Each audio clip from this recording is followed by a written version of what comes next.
Good morning class 9th। बच्चों, गणित की कक्षा में आप सभी का स्वागत है। तो चलिए आज से हम गणित पढ़ना प्रारंभ करते हैं।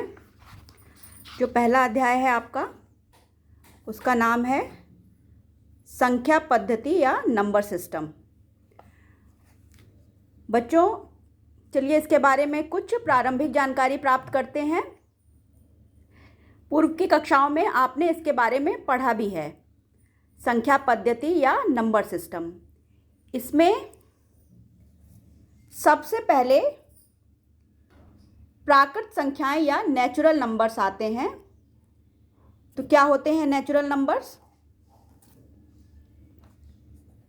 प्राकृत संख्याएं या नेचुरल नंबर्स क्या हैं?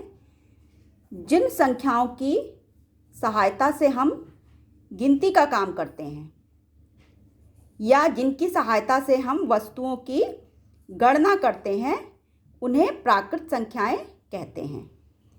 ये सभी धनात्मक होती हैं और जो सबसे छोटी प्राकृत संख्या है वह 1 है, 1 है। सभी प्राकृत संख्याओं को n से सूचित किया जाता है, n फॉर नेचुरल नंबर्स। तो इसका अगर हम समुच्चय बनाएं तो n = 1, 2, 3 या 1, 2, 3 ये सभी प्राकृत संख्याएं हैं। इसके बाद आती हैं पूर्ण संख्याएं या होल नंबर्स।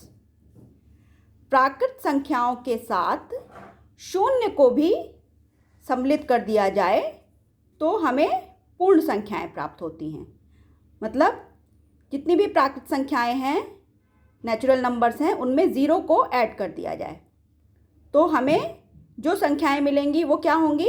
वो पूर्ण संख्याएं कहलाएंगी या होल नंबर्स कहलाएंगी।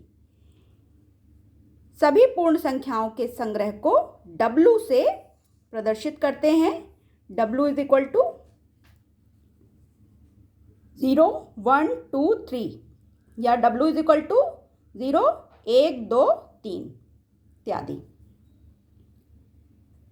फिर आती हैं पूर्णांक या इंटीगर्स। सभी पूर्ण संख्याओं, 0 और प्राकृतिक संख्याओं तथा प्राकृतिक संख्याओं के ऋणात्मक संग्रह को पूर्णांक संख्याएं कहते हैं। अब इसको फिर से समझिए। जितनी भी पूर्ण संख्याएं हैं उसमें 0 तो ऐड होता ही है और सभी प्राकृत संख्याएं होती हैं उनमें। उन्हीं में प्राकृत संख्याओं के ऋणात्मक समूह को भी अगर जोड़ दिया जाए तो इस संग्रह को क्या कहेंगे? पूर्ण संख्याएं कहेंगे। इन्हें z से प्रदर्शित करते हैं और z = क्या होता है? -3, -2, -1, 0, 1, 2, 3 इत्यादि।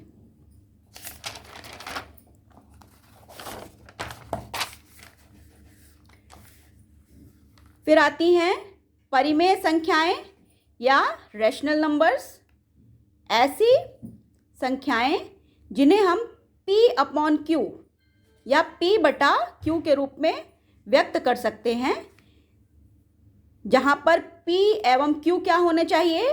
पूर्णांक होने चाहिए और Q ≠ 0 होना चाहिए। Q 0 के बराबर नहीं होना चाहिए तथा P एवं Q में से कोई भी गुणनखंड उभयनिष्ठ नहीं होना चाहिए। तो इस प्रकार की संख्याओं को परिमेय संख्याएं या रैशनल नंबर्स कहते हैं। प्रत्येक पूर्णांक संख्या को हम परिमेय संख्या के रूप में व्यक्त कर सकते हैं। परिमेय संख्याओं का जो समूह होता है उसको Q से प्रदर्शित करते हैं, जहां पर Q = P/Q। P और Q किसके मेंबर हैं? Z, यानी कि पूर्णांक संख्याओं के मेंबर होने चाहिए, सदस्य होने चाहिए और Q ≠ 0 होना चाहिए। ये शर्त भी होती है कि Q 0 के बराबर नहीं होना चाहिए। ये जो Q है ये 0 के बराबर नहीं होना चाहिए।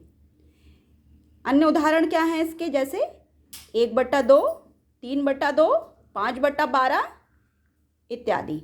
ये सभी परिमेय संख्याएं कहलाती हैं।